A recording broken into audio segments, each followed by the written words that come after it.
Welcome to episode 77 of the Necronama.com.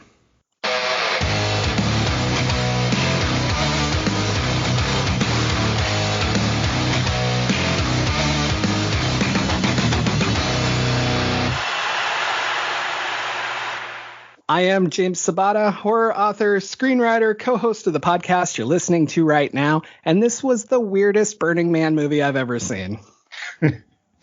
And I am Don Guillory, author, historian, educator, co-host of this podcast. Several things about horror that I already felt are confirmed and reconfirmed in this film, but we'll get into that. All right, so joining us today, Hailey Piper. Hailey, welcome to the show. Well, hi, thank you for having me. So why don't you tell our listeners a little bit about yourself and your book that's dropping right now-ish?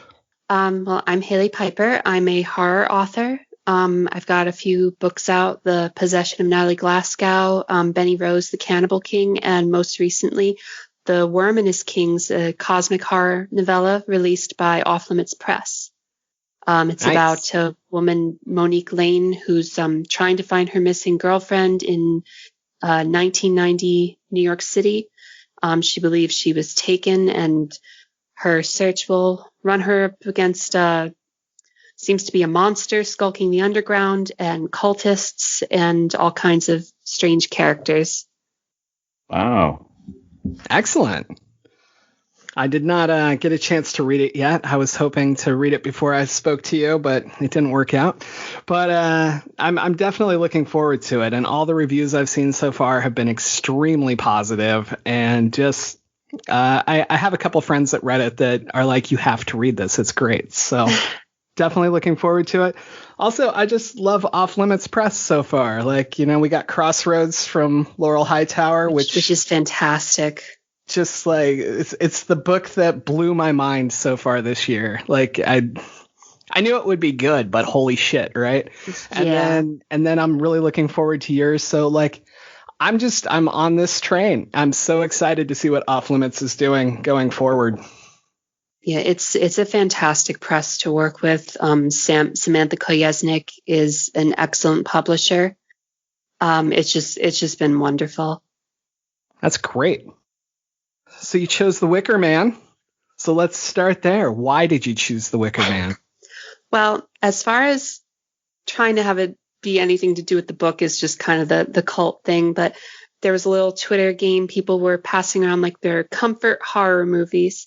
And this was like the immediate thing that came to mind because for my wife and I, this is very much a comfort horror movie. It's one of the first movies we watched together. Beltane, aka Mayday, May 1st, is, prominent to this movie's plot. And that's our wedding anniversary.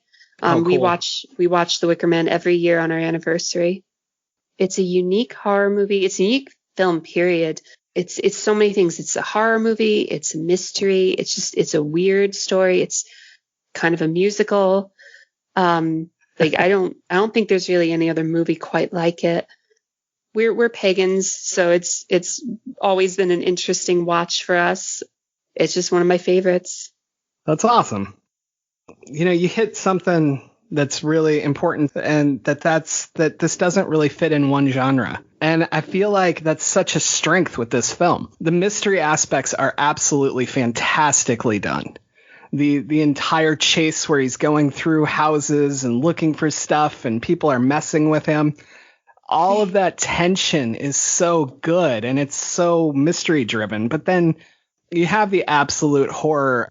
My definition of extreme horror is when something is completely normal to everyone around you, right, and not to you. Like that's like the worst feeling in the world to me. And as much as I don't want to identify with the super Christian guy here, but that's a personal thing. But no, that fear, that absolute fear of why is everyone else living in a different reality than me, right? Yeah. So that part of horror is so strong. And then the musical parts, and I know I read a lot of stuff about how people call this a musical because there's so much singing through it. It's weird how it doesn't feel like a musical in the same way, though. that kind of goes into my other aspects, which is it never feels like a horror film and it never feels like a full mystery. You know, it doesn't follow like the normal tropes of any genre. And that just blew me the fuck away with this film. So with that said, let's kick into my rant, shall we? So a few times before, we've done films like Jurassic Park, Full Metal Jacket, Edward Scissorhands, The Hate You Give, and the feedback I get is, that's not horror. And so I just want to go on record as saying that if you ever told me that that's not horror, but you think The Wicker Man is, you're deceiving yourself. Let me clarify. The Wicker Man is absolutely horror, but so are those films.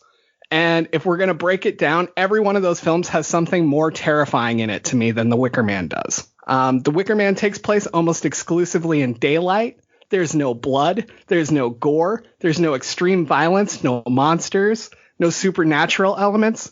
And like we said, it's kind of a goddamn musical, but it's still horror. And it's worshipped as horror. It's worshipped as one of the best films the UK has ever made, period. So I ask both of you, what do you think horror is? And how do you feel about that's not horror? Well, I don't think it's appropriate to, how do I put this? I think horror is hard to define. Fear is one of our primal, I don't even want to say if I want to say emotion, but one of our primal aspects. And what scares one person is, so subjective. But also, a horror story doesn't have to be scary to be horror. It just has to be this kind of, I don't think there's any have to be, I suppose.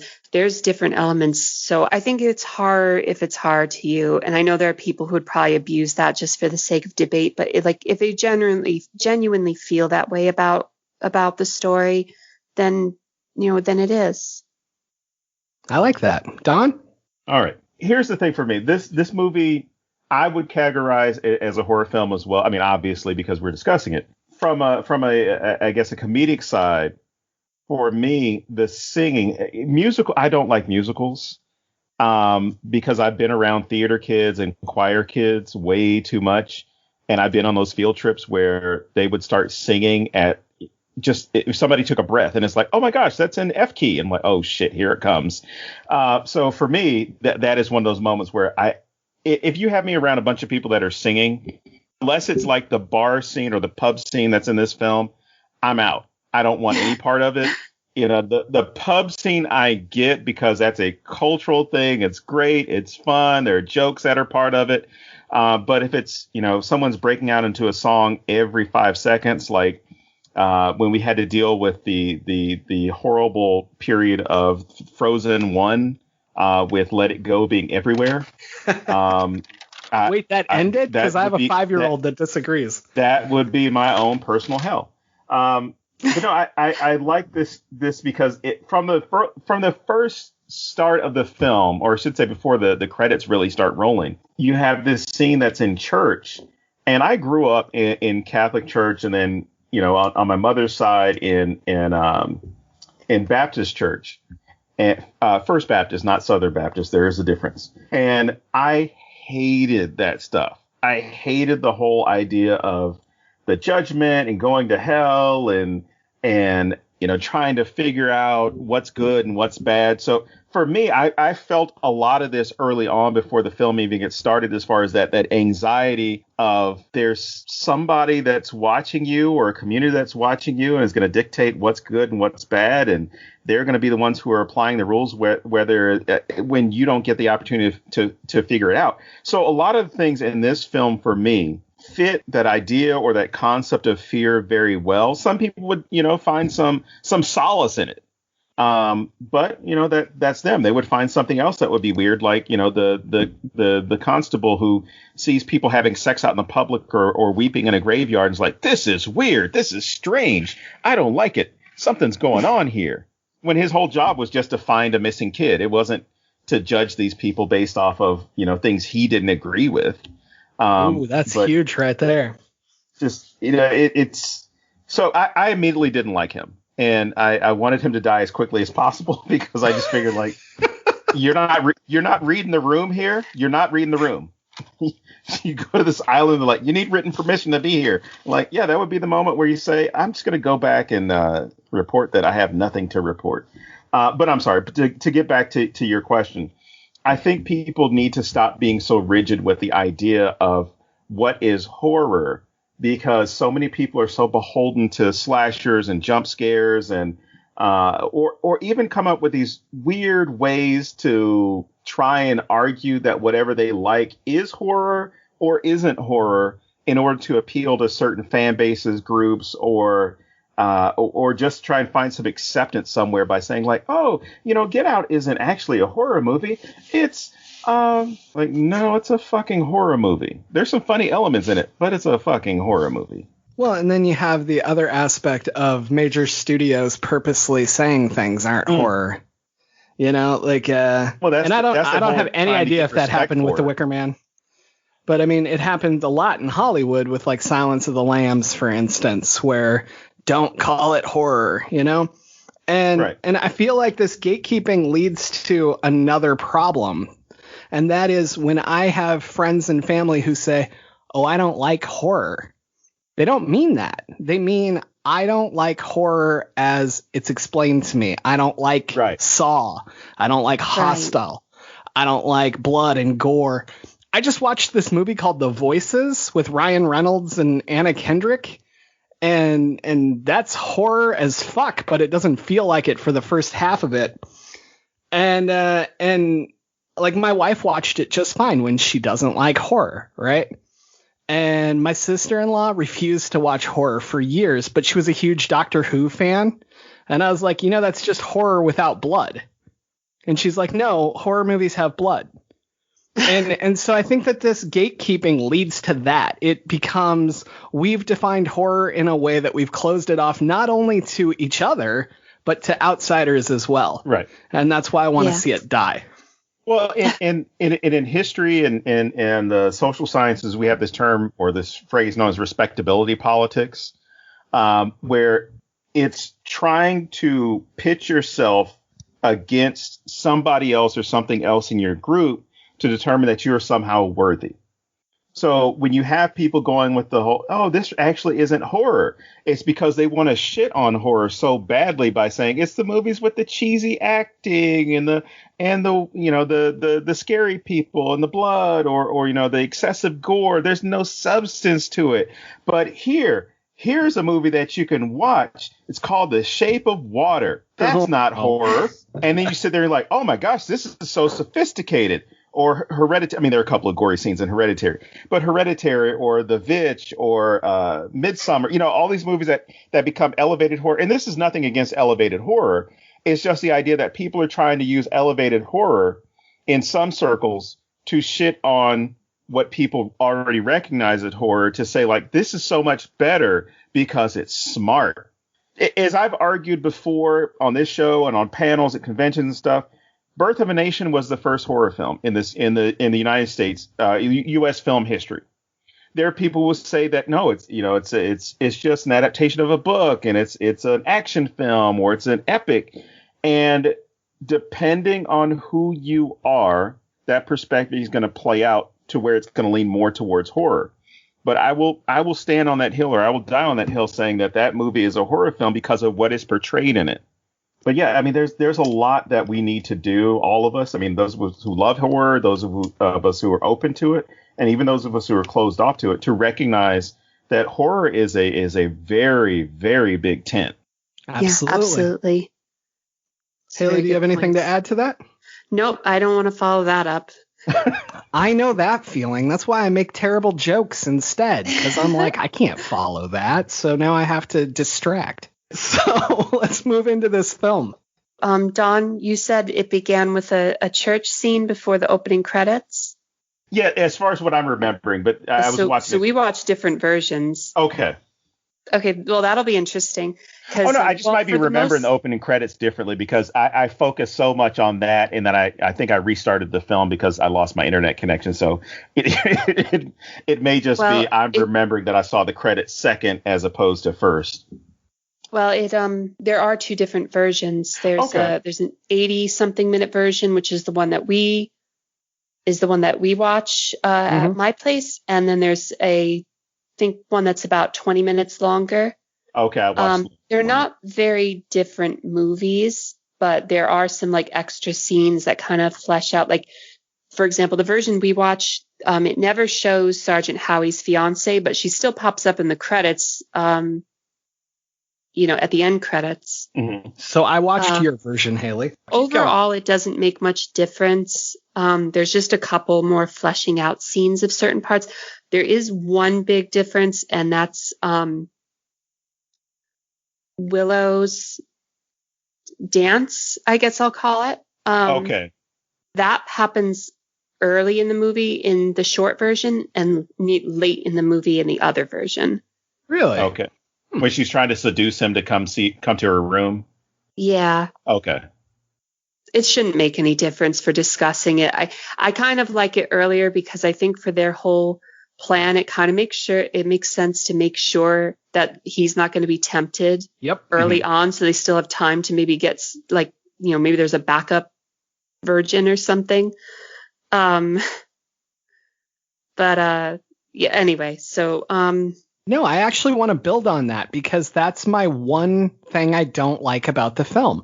They put all of their eggs in this one basket, and thank God it works out. Thank whoever that it works out for them. But like, holy shit, what if he had sex with Willow? What are they going to do now? Well, they still would have had 2 days in at least in the short version. But considering that was not the plan when they filmed it, I don't think they had thought of that part, or they the Summer Isle residents hadn't considered, like, oh crap, like they were pretty confident in how he was going to behave. I mean, so late in the movie, Lord Summer Isle says that they had researched him carefully. So I'm just like, I'm wondering if they had people on the mainland spying. It's like, oh yeah, this guy's definitely not going to go for it.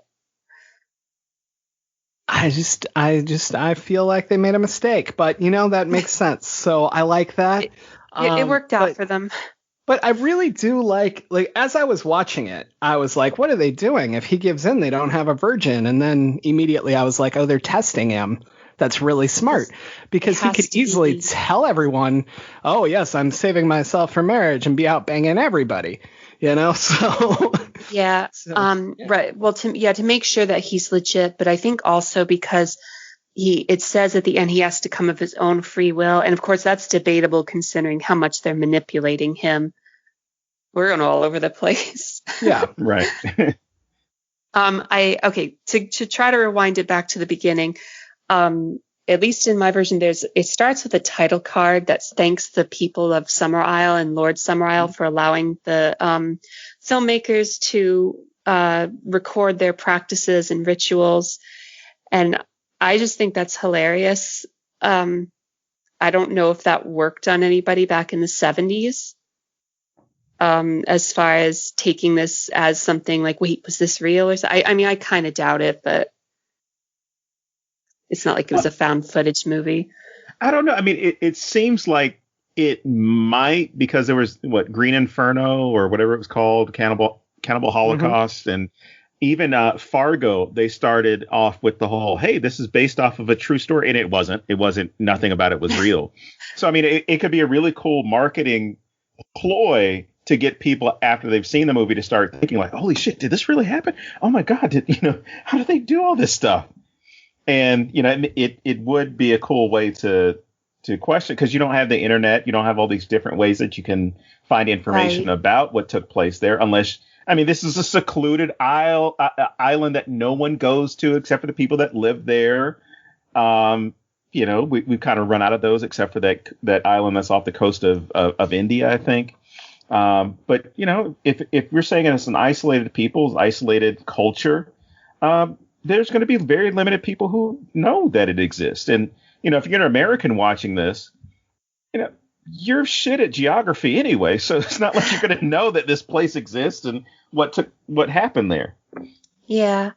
And I mean, it came out, I think this was 73. I should have written that down. Yes, it was. Okay. So that's, we're in, and I think The Exorcist was like 74. Was it? Maybe. Yeah. They weren't too far apart from each other. So I would say, I mean, obviously this is not like the devil, unless perhaps from Sergeant Howie's position, point of view, but still, perhaps in that occult mindset. Mm-hmm. And, both of those, with The Exorcist, we know it's like well documented. There was a lot of drumming up about the effect that this had, the curse of The Exorcist, things like that. So I haven't seen much about the marketing for this. So I am curious how they handled this at the time of releasing, and whether the fact that it's a UK film as opposed to an American film made any difference for that kind of presentation. Yeah, that's fascinating. I would love to know that. Don, you don't know anything about that, do you? No, I'm just thinking about all the different, at least the different elements with this film with cults and things. So I had to think about, Jonestown and the mass suicide sacrifice that they had there. But that wasn't until like 78. So, as far as having any other things that might, I guess, disturb people about this movie, about, some things being a little too close to reality. But yeah, you've got some really good movies that come out in the early 70s that are horror based, that can really needle some people with the right elements. Definitely. I think it's a little weird that they have that title card you were talking about, and then they cast a Bond girl and Christopher Lee, who's a Bond villain. Hello, yeah, that too. Well, but I'm saying, you brought in huge cast members. It's not like you brought in nobodies and then tried to say you were filming here. So that's really weird with the title card. The more I think about it, so it may just be something they did for fun. I hadn't really thought about it until you brought it up. But yeah, for me, same thing. It starts with that title card, and then it goes to him flying in. And that's where we begin. And I love that immediately you get people going, nope, I don't know who that is. And it doesn't feel that weird yet, Mm-hmm. But yeah, when he's asking about Rowan Morrison at the docks. And then I was thinking about it, and I thought, if you didn't know he was coming, wouldn't more people be out there to see what was happening? Because they talk about how they saw the plane fly in or things like that. And they're not used to visitors. True. So I feel like there would have been more. And maybe they would have been wearing weird masks. No. But yeah, I love the slow build of unease in this. That was really my point. Yeah. Well, I guess from there he goes to Mae Morrison, which I think is like post office / candy shop with very creepy little babies and hares as the confectionaries. But the unease is interesting because he's asking her, is this your daughter? And she's like, nope. And then Mae brings Sergeant Howie back to meet Myrtle, and he's getting her to kind of tell him questions and stuff, and saying that Rowan has become a hare. And what I love, he's not picking up on some of the weirdness of certain things. Right. He's kind of looking okay, I'm just looking at this and looking at this. But one of the things that struck me this time watching it, and I noticed something different every time I watch it, but Mae Morrison saying, it must be thirsty work asking all those questions. And I'm just like, how do you know what's going on with anything? And he's not picking up on that kind of stuff. Mm-hmm. Yeah, he's barely asked anything yet at this point. Right, and then like a crappy detective. Well, he's a sergeant, but right. I don't know whether that counts as being a detective. And I don't know UK police hierarchy. I have a note that says Sergeant Killjoy. Somewhere, what's that? Oh, so and then he doesn't seem to think it weird when he steps into the Green Man, and they're all talking and drinking and everything. And the moment he steps in, it just silence. I loved that because I grew up in Nebraska, and in small towns, that's how it feels. I grew up in one of the big cities in Nebraska. There were 220,000 people at the time. And when I would go to like small towns and like enter like a restaurant to get something to eat, that would happen. And everyone would just like look at you. And so I liked it on that level, but I also like how it adds to the overall feel of everyone versus you. Yeah. And I mean, he's so headstrong when he approaches these different groups of people. Like it's as if it doesn't occur to him that they aren't going to be helpful or at least wanting to be helpful.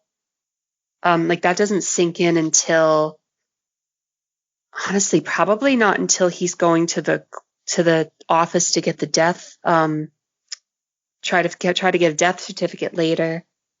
And when it kind of is just kind of realizing like at that point he's figured out stuff, but it's just like, yeah, at that point he realizes people are obstructing him. So he starts saying, I will charge you with obstruction.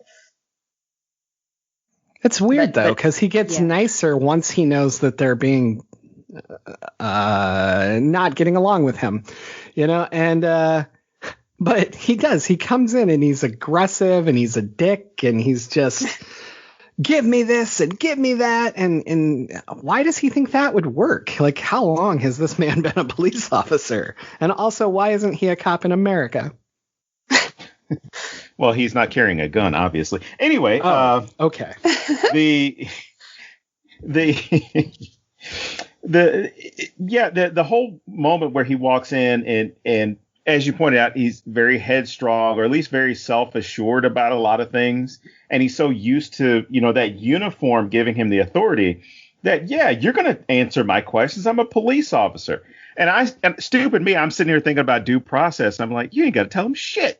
You don't have to show him ID, especially when he starts like searching through the homes. I'm like, you're just going to let him go in your house and forgetting. I'm like, no, this is, again, it's 1970s. You're talking about the United Kingdom. But just this idea that he's so forceful about so many things, as opposed to maybe I should read the room. Maybe I should figure some things out here and learn how to talk to people in this community that I've never been to. And obviously they didn't want me here in the first place. But that first indication should have been, well, beyond, when he gets there and he's like, hey, can you send a dinghy out? we need to get permission from Lord Summerisle. He needs to. It's like, no, but I'm a police officer. You have to let me. And I'm thinking, like, no, the fuck, they don't. And repeatedly, they tell him, you should go see Lord Summerisle first. And he's just like, all in good time. And he just over and over that happens before finally he's like, okay, I need the signature of the Justice of the Peace. And then because he does not have any other choice according to the law, he finally goes and is just like, I am curious how things would have gone if he'd actually listened to them in the first place. But it seemed like they didn't mind. It seemed like they were kind of like, go ahead, don't listen to us. It's weird how they're always testing him. Well, I was going to say, it seems like even if they did all their research or investigation of him to understand, they know that he would have been like that. Oh, he's not going to listen to us first. We just have to we just have to give him as much resistance as possible. Then he'll give in and, he kind of curries favor with Lord Summerisle. Everything will be okay. His guard will be let down. So, I mean, these people are master manipulators, and you can kind of see how cult culture is so powerful when you're on the outside. As far as being able to use that against somebody that's not part of your plan, part of your group. And I shouldn't even just limit it to cults, but that group think or the homosocial culture that you may have, where we're all of this same mindset, same background, same culture. We know what the goal needs to be. We know how to accomplish it and work towards it. Right. To the point where there are times where watching the film, you get fooled by the way that they're working together, to where you kind of question like, Sergeant Howie's been able to get over on them. And you realize, no, it's part of their plan. They're trying to doing so well at deceiving him that the filmmakers deceive the audience. Yeah. In a few cases. I'm sorry, James, you were going to say something? I was just going to say, I think it's interesting how they're always testing him. And I think about what would happen if he went to see Summer Isle first, right? And I don't know. Like, would Summer Isle still be pretty open with what's going on? And then we'd kick straight to going through people's houses? Because the simple fact is they could still catch him and keep him until the Mayday thing. So it's not like it changes much. It just speeds it up, right? And the more that I sat here thinking about what would happen if he talked to him right away, I don't really think it changes anything other than the town doesn't have to try so hard. Yeah. But they also needed to be a fool, so allowing him to be fooled into doing things works for their favor, right. Because, Lord Summer Isle says we need a sacrifice that's willing, king-like, and a virgin fool. So, I mean, go ahead. And I don't think that's one of the only points where, like, I think a lot of the stuff they could be reasonably certain that they could get him to do. And I think the one, like, my wife and I both are just like, the one point where they really are stretching it is to have him to expect that he's going to later knock out McGregor at the inn and steal his punch costume. Like, that is really assuming quite a bit out of him. You could have just left him the costume and invited him to partake, and then, or left it somewhere where he would find it and do it on his own. Yeah. Because he's not going to partake. Like, if you ask him, he's going to be like, no, I'm a Christian. What's wrong with you? But if you just left it somewhere where he could find it, I find that much more believable than assuming he's going to punch this guy, knock him out, then strip him down and take his clothes. Like, this is some jigsaw saw level shit of if you understand your victim, So, but I don't know. I mean, they kept stressing to him, like, you don't need to be here to see this. You don't need to be here to see it. And it's just like with any type of thing, whether you want to do it or not, somebody telling you that you can't might be a little motivation for you to participate. And then you throw in the whole thing that Willow has lit the flame of the hand to, like, knock him out for several days, which even when I'm listening to them, I'm like, that sounds a little weird. That sounds like bullshit. So we're going to keep fooling you to where you can fall further into this, because even when her father walks by with half of the punch suit on, I'm thinking, like, he doesn't see him, like, moving in the room next to him, like, nothing out of the corner of his eye. And yeah, the way he goes down is way too easily. But the only way that he's going to be able to participate in this is if he's in costume as the fool, as Punch. I totally buy him doing those things. I just mean, like, they were really betting on a lot at that point. Right. Yeah. Right. The thing is that we're overlooking, though, is that Summer Isle makes the rules. So if this doesn't work out, he can be like, he's a fucking fool. He didn't have to come over here and do all this. What a fool. And it still works. So what you're saying is cults themselves, they can, I guess, determine or create their own self-fulfilling prophecies. Sometimes they chant, stop the count, and sometimes they chant, count the vote. Like, it's hard to know. The rules change. Oh my goodness. Can you imagine if we'd recorded this earlier in the week? For anyone who's listening later, we're recording this on November 8th. Shortly after some major news broke. All right, let's continue. Well, it's funny, just kind of jumping ahead to going back to the Green Man. The way Howie behaves when he's in the Punch costume, like, at first he's not into it, and Lord Summer kind of goads him into, more participating in the festival, and he does. And there's a part of me that's like, how much of that was him actually getting into it, and how much of it was him pretending? Because I don't think he's not a good pretender. And so that ties back to something Willow says when she's serving him our first, like, plot hint, with all the food that's come out of cans. And, he's griping about it, and she says, some things in their natural state have the most vivid colors. And I'm just like, is there a part of him being in that Punch suit, which is more his natural state, as opposed to how he's been raised in, by the Church of England or Catholic Church? I don't know the exact titles for things over there. Sure. Just as opposed to like, because then you go a little ahead and he's in the room at night and they start playing that beautiful violin as she's singing and banging on the walls, and he is tempted. And it's just like, how much of what is the real you versus what you've been raised with, I mean, that gets into complex nature versus nurture stuff, and there's not really an easy answer to that, but it just makes me curious about his character. No, I agree completely. I think that makes a lot of sense. Like you were talking about, when he's Punch, if he's buying in more. And I think that you literally get to wear a mask. You get to get rid of your identity, right? Like he's become this other thing. And I think that that's really important symbolism to exactly what you were just talking about.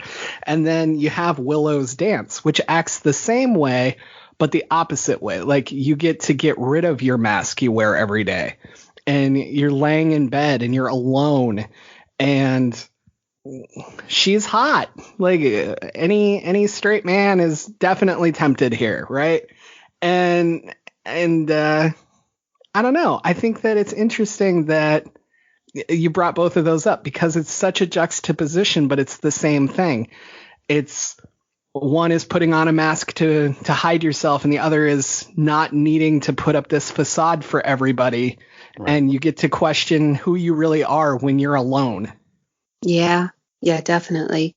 One of the most fascinating aspects of this entire thing to me is how they take little jabs at his Christianity, but they never attack Christianity. Right. They attack his view of what it is to be a Christian. And they never attack paganism. Like they display it, but it's not a bad thing. Like nobody's really made out to be the villain. And if they are, it's on a personal level. It's like you might think Summerisle's a dick because he's controlling people. You might think that Detective Howie is a bad guy because he's coming in and trying to change everything or refusing to accept the culture that he's walked into, but it's never a generalized thing. It's always individualized, and I love that. Yeah, anyway. That's how I feel too. Yeah. It's presented very just like, this is what's going on.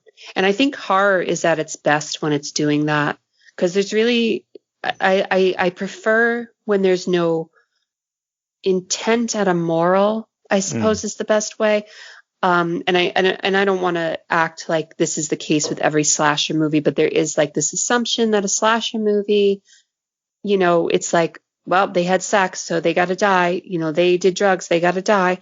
And I don't want to simplify it that much, but it is kind of, there are some movies that are just like, or horror stories that are just like, if you hadn't done that thing, but there isn't any of that in this. It's just, they're people. Right. Yeah. I mean, slashers are, in general, again, we're not talking every single one, but they are set up on a sin system. You sin, you die, you deserve it. Yes. And we've argued repeatedly that Jason is basically the angel of death enforcing these things. But that's what's always bothered me about it, is these things get shit on so much. And I'm like, you're teaching the same lessons that the Catholic Church was trying to teach me as a kid. Why are you so mad at this film? And I love that this film doesn't do that. And I think that's why I'm so drawn to this, because it just, like you said, it's just, this is what's going on. And I love that, because that's how the real world works. We can break ourselves into whatever groups, and good guys and bad guys and good guys with guns and whatever else. And at the end of the day, we're all individuals, and this is what the fuck's going on. Mm-hmm. Well, to jump on I guess, Sergeant Howie's, perspective about the town and then his critique of I almost said Count Dooku, Lord Summerisle. He gets appalled from like the very first, when he goes into the school and he overhears the lesson, and you see the boys out with the maypole.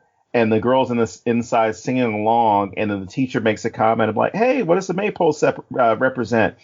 And all the girls except for one is willing to answer and says, oh, it's a phallic symbol. And even then, thinking about this movie after the fact, even then I feel like that little girl was a plant, the one who sort of disagreed or just didn't answer, because it got the attention of the investigator, of Sergeant Howie.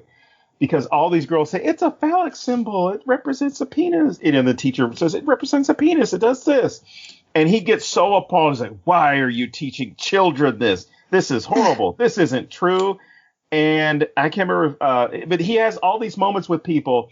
And then he finally gets called out by Lord Summerisle when Howie starts having these disgusted moments about, you're teaching children that they can become pregnant by jumping over fire and doing this. He says, well, isn't that the same as wasn't Jesus's mother a virgin who was impregnated by a spirit?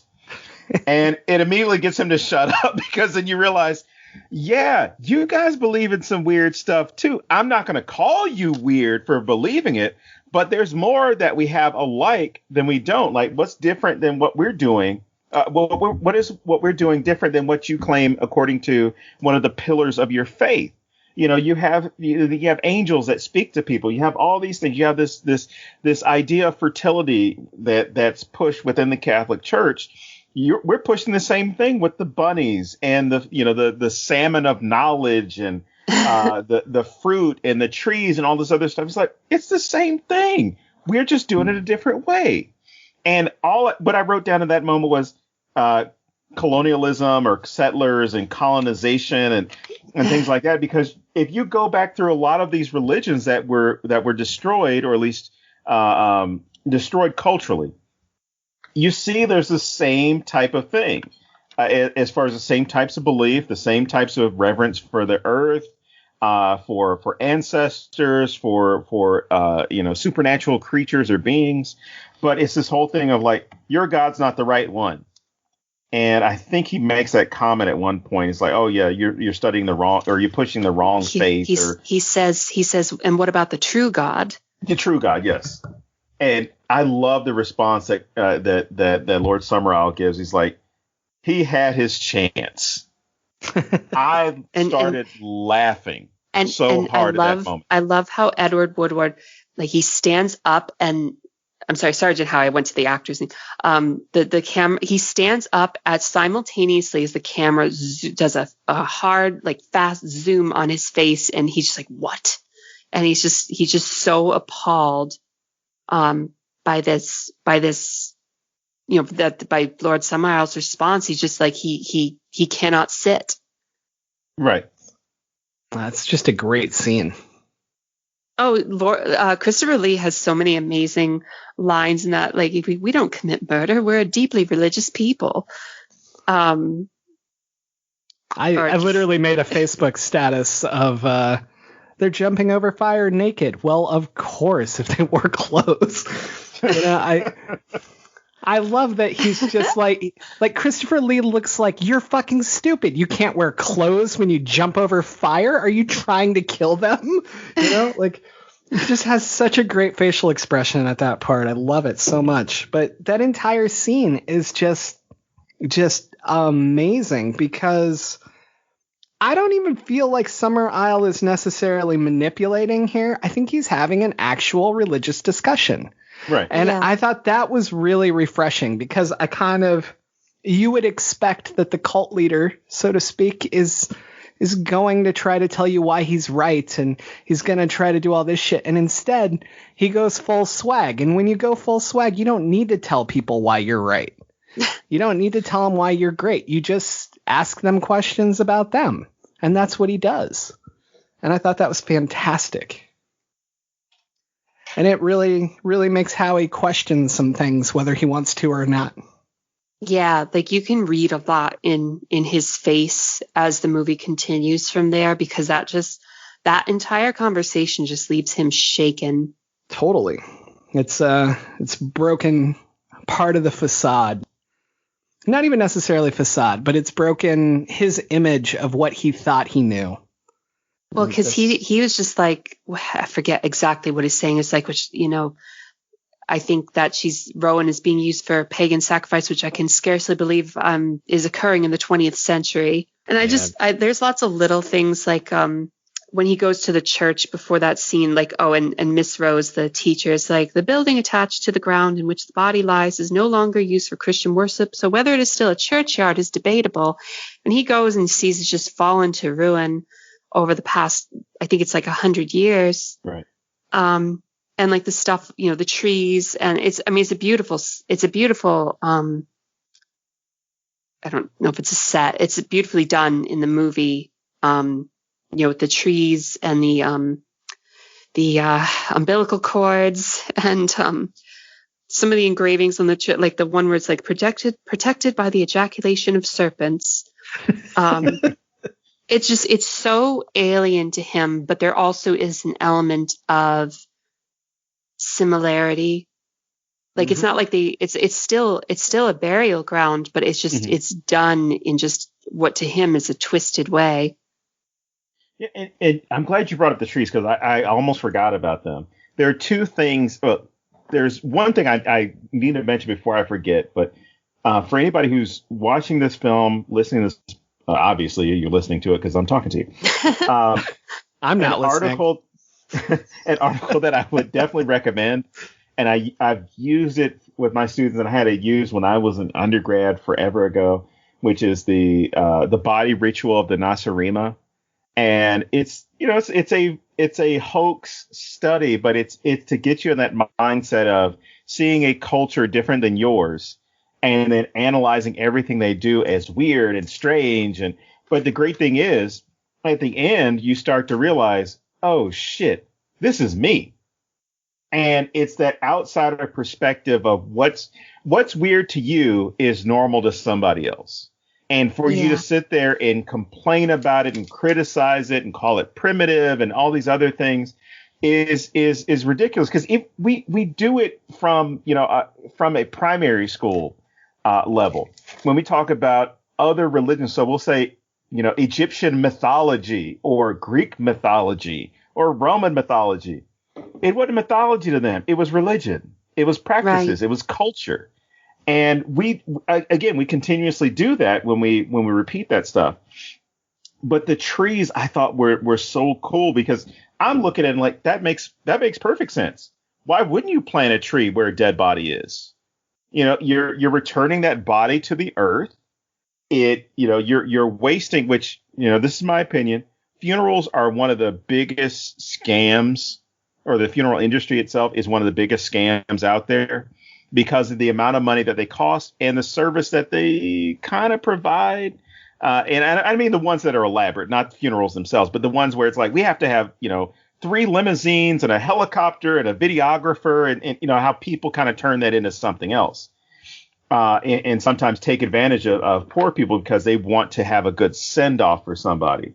But I think what's more practical is what these people are doing. We're going to bury this person. And you know what? We're going to plant a tree where they were.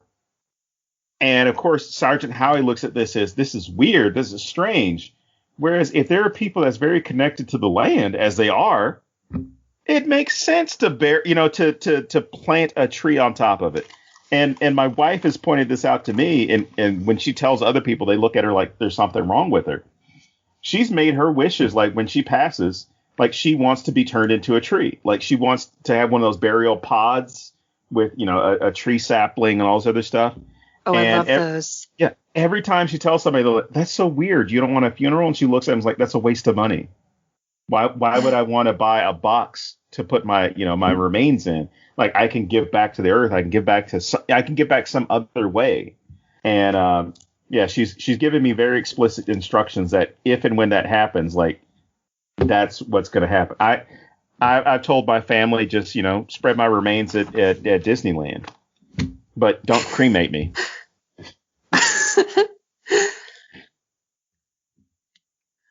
I'm sorry, I took this in a completely different direction. But yeah, the whole idea of looking down at somebody's religion, their faith, their culture gets brought out and exposed. I love that they do that with the whole thing. They don't need the church. Like the church is just a building to them. Like we don't use it. Why do we have to spend any time restoring it and keeping it? Like these trees, these bodies that we put into the ground. That's where we should put our effort. We should make sure they're taken care of. It's a little weird to me. Like, it works really well plot wise and character motivation wise and drilling into Howie. But on a realistic level, if this was really happening, why would they not turn the building into something usable? They wouldn't just let it rot. You only have so much room on this aisle. And I feel like you wouldn't leave this. You would either tear it down or just turn it into something. I don't know. It would almost be funnier. Island. It would just almost be funnier to me if it had been turned into something that really pisses him off. I think letting it being a ruin pissed him off pretty well. Oh, yeah. No, I'm just saying, like, you could do either way. But yeah, no, I think it works. I just think it's weird that they would have left it. But continue. I think because it was so long. I mean, you got to think, like, this whole venture with Lord Summerisle's grandfather started in the 1870s. I mean, I'm not surprised they kind of just let it go to rot. And at that point, it was just like, well, it's kind of too much trouble to move the stones and stuff. Right. I mean, UK has a very different sensibility with what old counts as. For them, like, that's not a very old ruin. It's only been 100 years. True. Whereas they have, like, you know, they've got that kind of mini Stonehenge thing near Lord Summerisle's house. And I'm like, well, how old is that? Yeah, definitely. All right. What else do you guys got? I'm not sure. I mean, he does some more investigating. Like, they dig up the casket that has the hair in it, which I think until that point I didn't realize just how much bigger hares are than rabbits. Because that hair takes up like half the child-sized coffin. Yeah, it's huge. Like, that's tremendous. And I didn't realize until just this conversation. It's like, oh no, they had to dig up the tree that was there to excavate the body. But so he does some more investigating. I love the scene right after that when he goes to back to Lord Summerisle's, and he's there with Miss Rose and they're singing, and he chucks the hair and he's talking to them, and it's just like, Lord Summerisle's like, just you do whatever you have to do. Just don't be here for May Day tomorrow. Keep hammering that in, like you were saying earlier. And I love, you can't really, at least the version I watch, you can't really see what Christopher Lee is wearing until it zooms out and you realize it's a kilt. Right. And it's just a great shot. Lace cravat. That was.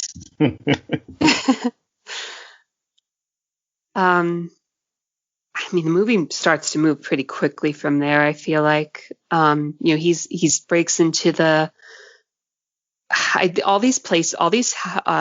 all these establishments are like dual purpose. It's like the guy who's pickling animals is also the town photographer.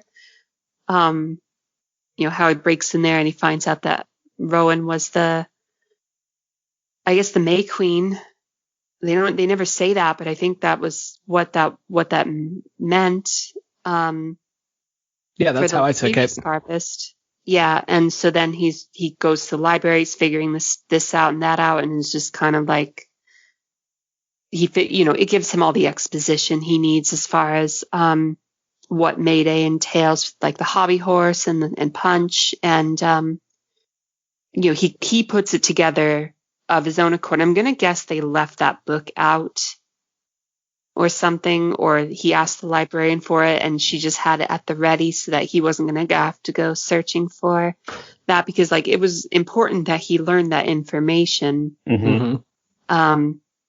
But just he comes to his own conclusions, like Rowan's not dead, she's going to be sacrificed. Yeah, all the way back to, I guess, that picture that was missing from the Green Man Inn. Right. Which again, it's great. It's like, we're leaving you all the breadcrumbs that you need. And it's just because, again, he's looking down on these people the entire time, whether he wants to admit it or not.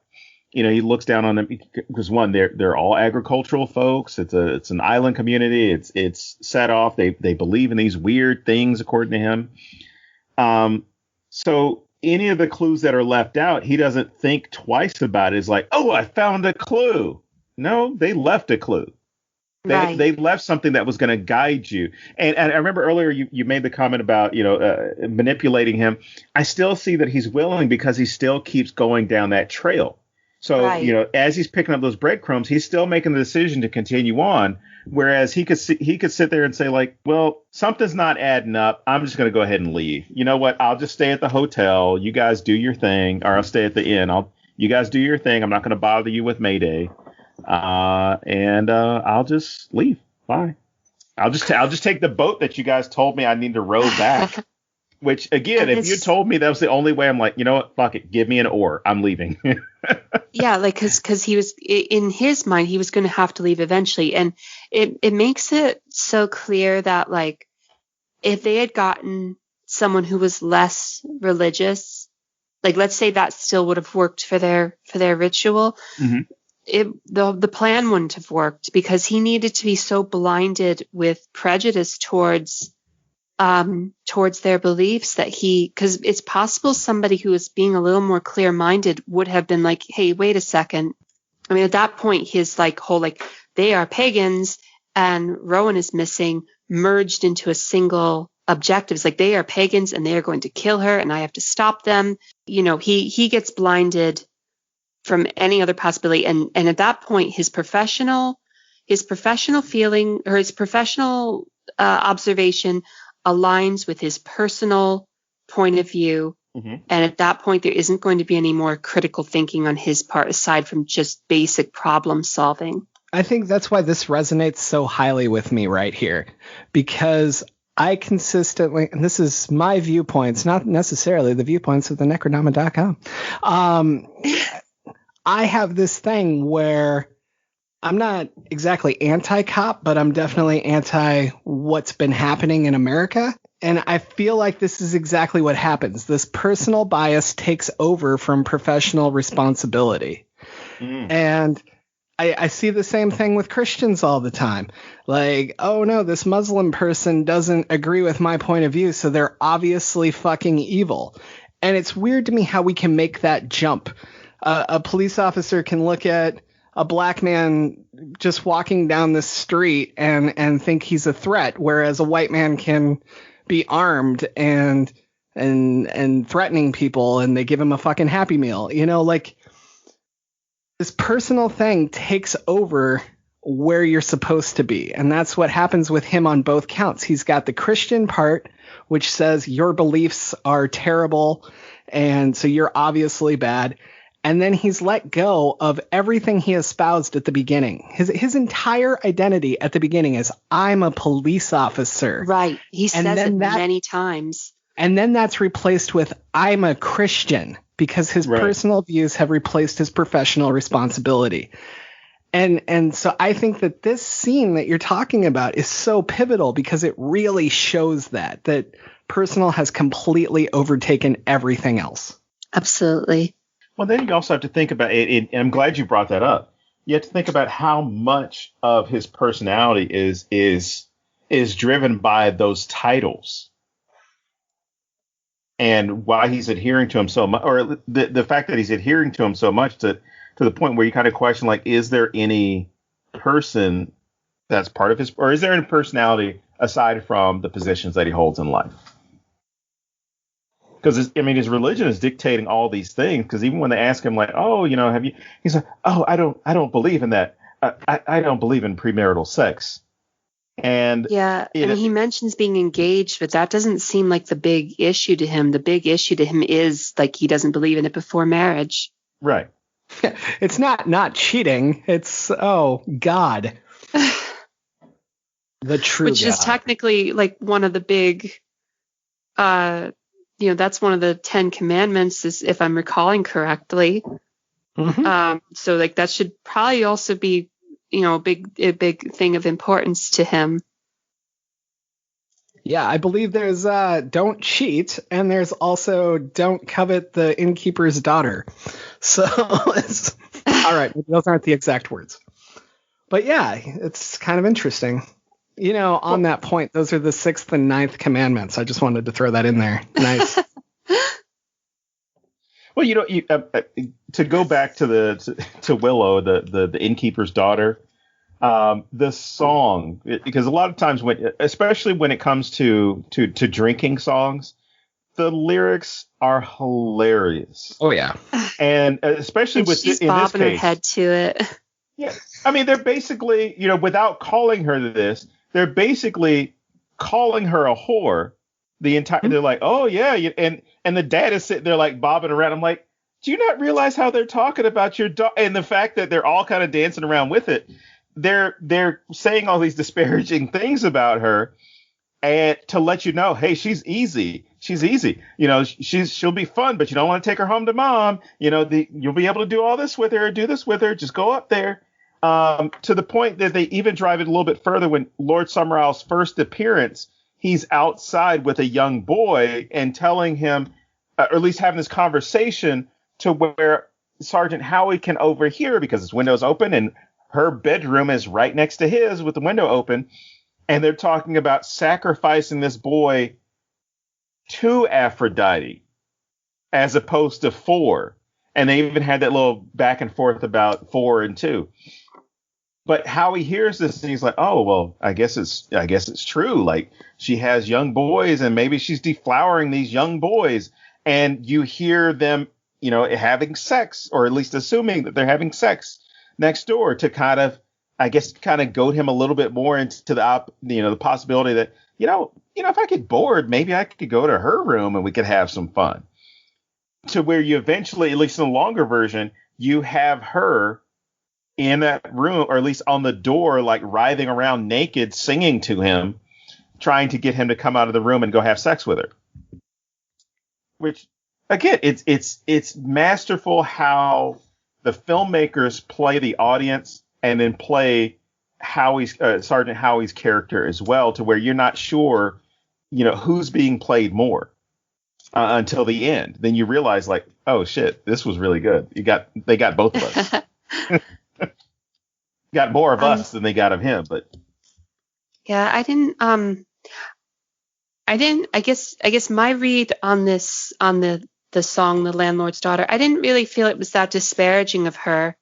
I'm sure Sergeant Howie looked at it that way, but I really felt it was just, yeah, it was their culture is very like, free love type of thing. Right. And right. as he saw when he was outside, of the inn. Yeah. So, and her, the funny thing during that scene with her father is that he doesn't seem to be paying much attention to the song. You can see him unfocused in the background, but just the way that that they shoot the actor, Lindsay Kemp, his eyes are very clear from his face, and he is looking at Howie each time. It's not something I noticed in previous viewings, but this time I was watching him during that scene. He keeps glancing to Howie each time. And it's like, it is very much for Howie's benefit what's going on. Is he gauging his reactions, or? I'm not sure because he can't really see his face, but he's definitely like, you can see like in the background, like he just keeps, like McGregor just kind of keeps eyeballing Sergeant Howie. Huh. He's not really paying attention to this other stuff. And it's really interesting because I never noticed that before this last time I watched it this week. Interesting. Huh. Yeah, I definitely did not notice that on my one viewing here, but I'm going to pay attention to it the next time I watch it now. And that stuff like that is funny because like that's so, they're being manipulative. Like they are, this is part of the plan, but they're also doing their own stuff that isn't about like what Howie's doing, like when, and like being very, again, being very human, like when Myrtle has the cough and Mae Morrison puts the frog in her mouth to catch her cough, or when they're setting up for the May Day stuff and Lord Summerisle's asking McGregor about his punch costume. He's like, well, it does seem to shrink a little each year. And it's just like very human things like that aren't part of the manipulation. They're just, because this is still just part of their yearly rituals. This is their daily life. Right. Yeah. I mean, this was going to happen whether they were sacrificing someone or not. They still have the whole ceremony. I mean, we have years of pictures to prove that. Right, exactly. But and then it's also funny because they're ready with zingers for him too, because when he goes to Mae Morrison's place one final time to ask her, and she's just like, she says, like, my favorite line in the movie is like, you simply never understand the true nature of sacrifice. And it's just like it's such an alien sense of mind to him. Like, he cannot wrap his head around this. Yeah. No, that line just resonates so well because it can go in multiple ways. Like, if you were just a horror fan watching this, you might think it's a tip to you're going to be sacrificed, you know? Right. But there's also like going back to what I was saying about how his personal beliefs take over everything. He's not willing to sacrifice anything, even the benefit of the doubt.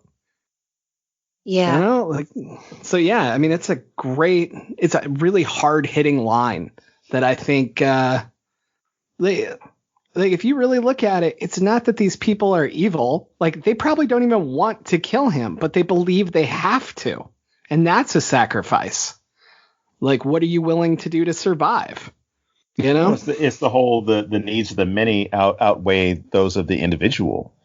Right. Because it doesn't strike me as anyone, even when it comes to Lord Summerisle, the idea that, you know, when they do trick, or at least when Sergeant Howie is fully involved in the ploy and is discovered, and it's like, oh, well, I'm going to be sacrificed. He turns it on and says, oh, this isn't going to bring any of this stuff back. This is wrong. You know what, Lord Summerisle, next year when there are no crops, they're going to do this to you. And he's like, I love that. But you also get the indication he's like, I'm going like, to get you in the end. Yeah, like, it's like that's not the way it's going to work. And I love how Lord Summerisle looks at him and is kind of like, it won't come to that, you know. Or I'm paraphrasing the way that he did it, because it's kind of like, no, we believe what we believe. This is going to happen, and I'm sure, like most cult leaders, I'm pretty sure he knows a way to get out of it if it doesn't happen. Oh, it must have been something wrong with Howie. He wasn't pure. He lied about being, you know, a virgin, or you know, or we messed up somehow. We must sacrifice someone else. Because I don't think Lord Summerisle is going to be the person that they sacrifice. I mean, considering the history his family's had with the island. But I do love that how he tries that. It's a great little. It's like, oh, you're right. Let me let you go. But he's also appealing to the only person that can change it. Right. So if he can scare that person, that's who you need to scare, right? And it is a last-ditch effort. He doesn't have anything else. Like you pointed out, he's not carrying a gun. He's not, even if he did, they would have taken it by now. But like, he doesn't have anything. He's being held down. He's literally got his mouth, and that's all that's left. And this is the one time I really admire his police work, because he did go directly to the source and try the only thing he could try. I love just before that scene begins, like one last time of fooling the audience is when he sees Rowan up there, and he takes her, and like, and it is to his credit, he thinks he's saving this little girl, and the movie changes attitude completely for just a couple minutes. You know, it gets this very kind of like more not stereotypical, but more typical like 70s cop thriller type of music, and they're being chased through the cave and stuff. And you know, in a normal circumstance, you think, okay, this is going to be, they're going to get away. This is how the movie ends. It's just this like little thrilling last bit before the final, like, you know, turn of the screw happens, when he comes out and he sees Willow and Miss Rose and Lord Summerisle sitting there waiting for him. He's never getting away either way.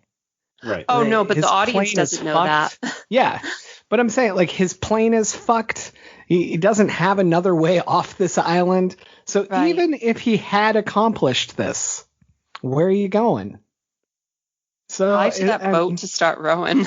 I don't know. I really like how they took care of every contingency plan, because at the end of the day, you can convince your believers that he met what had to be met.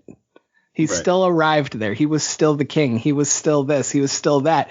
At this point, if he quote unquote got away, but he can't go anywhere, you can still track him down and kill him because he met everything he had to meet. Right.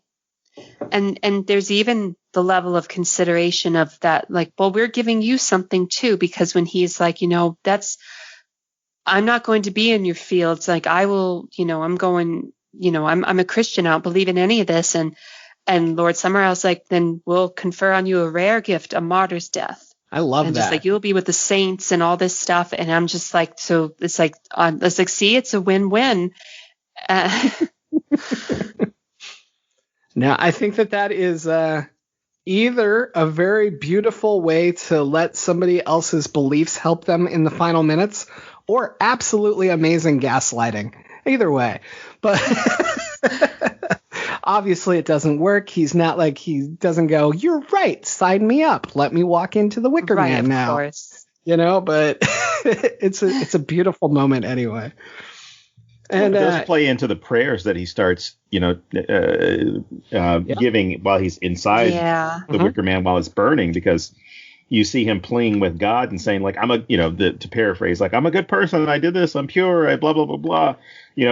And you kind of see the parallels between his beliefs, or at least the strength of the beliefs between him and Lord Summerisle, or at least everyone on Summerisle. Right. Where it's like, this is the thing that's giving me comfort, even though I've got all this shit burning around me. This is the thing that's giving me comfort because I believe so strongly in it that I'm going to go on to a better place. I'm going to go on to heaven, or go over, because he even makes that plea, like, please bring me to heaven. Don't send me into the hands of the enemy.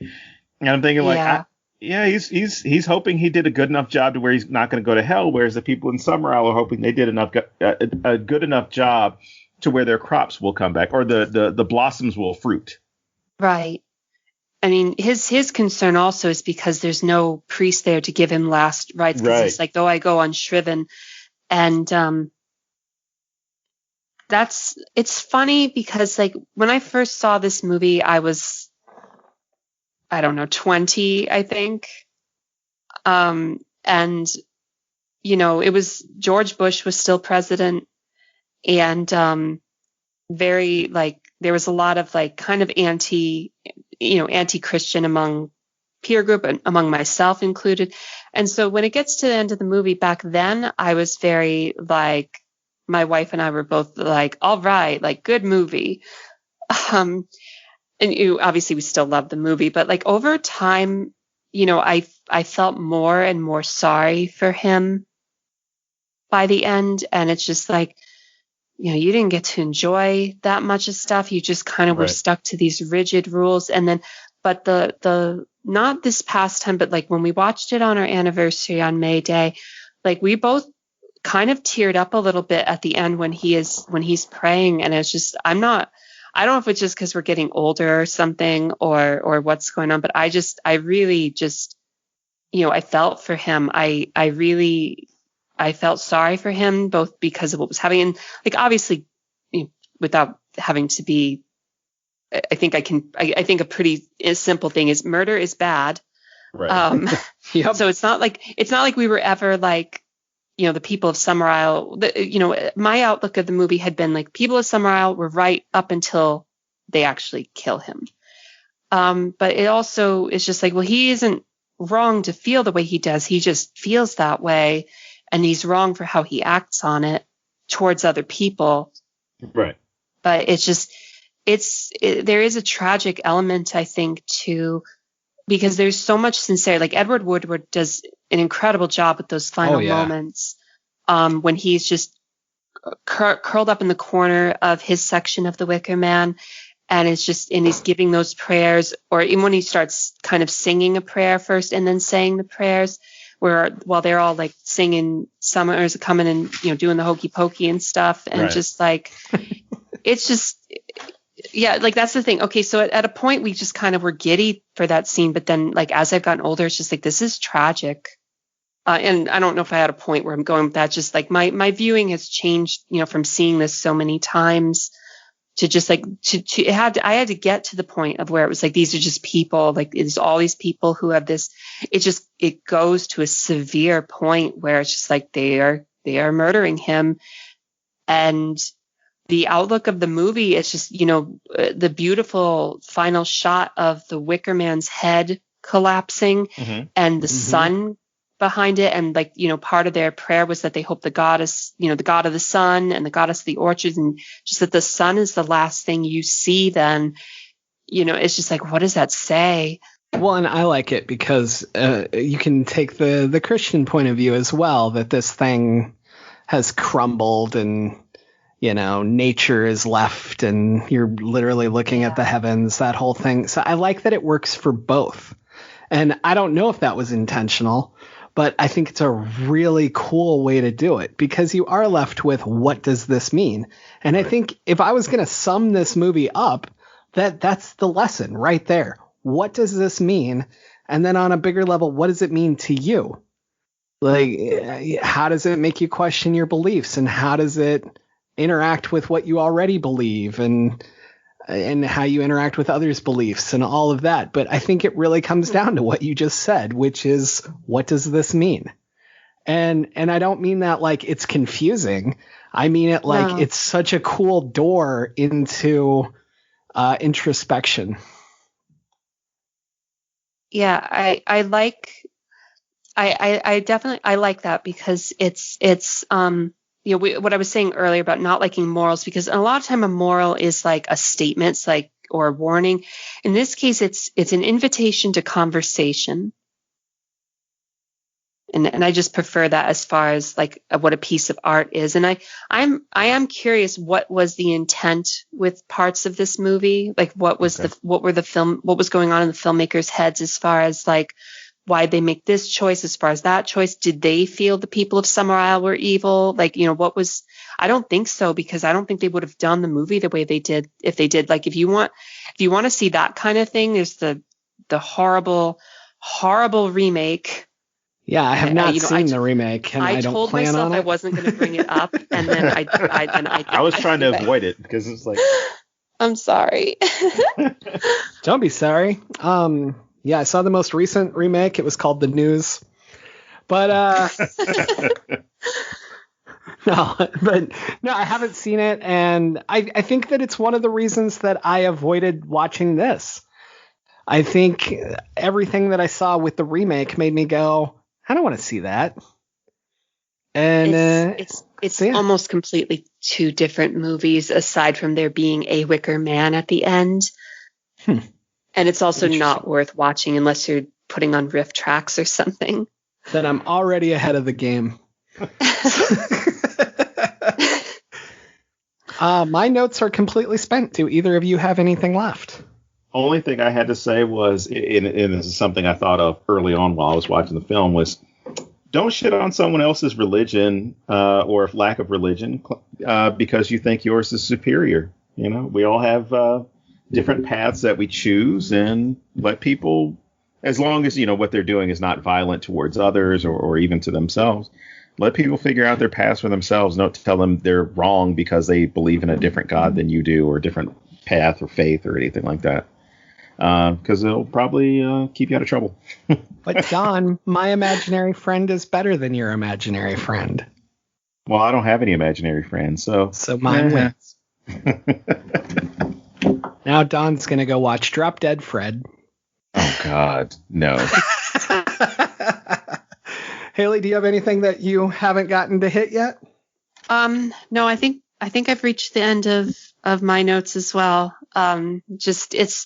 It's a fascinating movie. I definitely, you're not the first person who said to me that they have avoided this because of the Nicolas Cage movie. And so I would, if somebody's listened through all this and hasn't watched the 1970s Wicker Man and still wants to watch it after we spoiled literally everything.